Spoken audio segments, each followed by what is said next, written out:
the kind of key issue that drove me into neuroeconomics was something I'd found in the late 1990s, that trust at the level of a country was the big gun to explain why countries are rich or poor. So economists have for 50 years or more looked for the factors that cause a country to grow and become prosperous, or those factors are missing and countries mired in poverty. And trust really was this huge factor. High trust countries are by and large rich countries, or certainly fast-growing countries, and poor countries are countries with low trust. And the variation of this data is substantial. So the last data I saw, 2% of Brazilians say they trust each other, whereas in the United States, around 45% of Americans trust each other, and 2/3 of Norwegians trust each other. So we characterized why trust would be high or low across different environments. And the payoff to raising trust, which can be done through public policy, is substantial in terms of improving people's lives. Countries in which trust is high have effective governments. They have very tight social structures. People interact very nicely with each other. They don't have a lot of divisions. And there's a positive feedback loop. They have higher incomes, which further accentuates greater growth.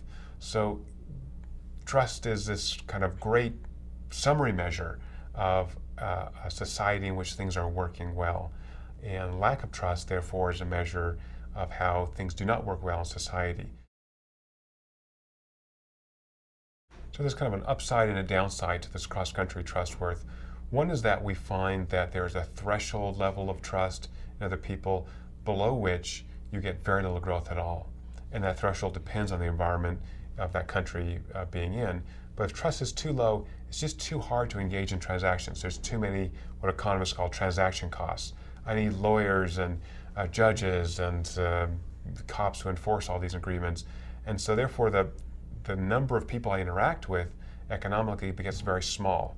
I only interact with my family or my clan or someone who's really trusted because I can't count on the government to enforce these contracts. That limits the size of the market and therefore the number of transactions that can occur that increase prosperity. So for developing countries, this is particularly critical, that you need to have solid institutions that will facilitate economic transactions. So trust, for example, in China is quite high. China has a very effective government. Even though it's authoritarian, it's market-oriented. In other work I've done, we've shown that with sufficient growth, all authoritarian governments eventually become democracies. So personally, I'm less concerned with China as an authoritarian system, although I think the human rights abuses are horrendous. That will resolve itself as economic growth proceeds because it moves power away from the center and towards the individual. Right? When individuals have economic power, they can press the government to be better. And so I think that's the way to make progress in developing countries. In other developing countries, largely in sub-Saharan Africa and some in South America, you see trust levels that are so low that you see no or little economic growth. And so in some of these countries, Haiti comes to mind, Venezuela, you have such corrupt governments that there's no reason to even undertake transactions. You do what you need to eat, and then most of the money flows out of that country into the United States or into the West where the money is safer. So that's a huge problem, and I think the way to solve that is not necessarily internally.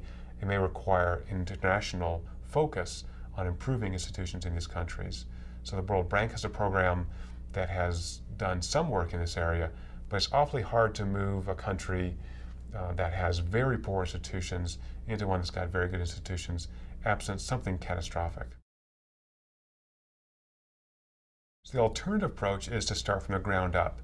So things like microfinance and micro-entrepreneurship are a way to take economic power and bring it back to the individuals, even at the lowest levels, weaving cloth, making pottery. And the way to do this now is, I think, through the internet, where you can have collectives that sell to some place that gets this to a larger market, and that allows small farmers, small weavers, these individuals to actually earn a living that doesn't depend or isn't even outside of the purview of a corrupt government. And as they do that, they build this groundswell of support for better institutions because they have enough capacity to do that. So if your belly is empty, you're worried more about getting enough calories on board than about whether your government is inflating the currency. But once you actually have some economic base, then there can be a role for ground level change in governments. And I think this is one reason why the United States had these brilliant framers, but they decentralized power. And so there's a constant feedback between keeping power from centralizing in the United States and allowing it to disperse, which creates a better government.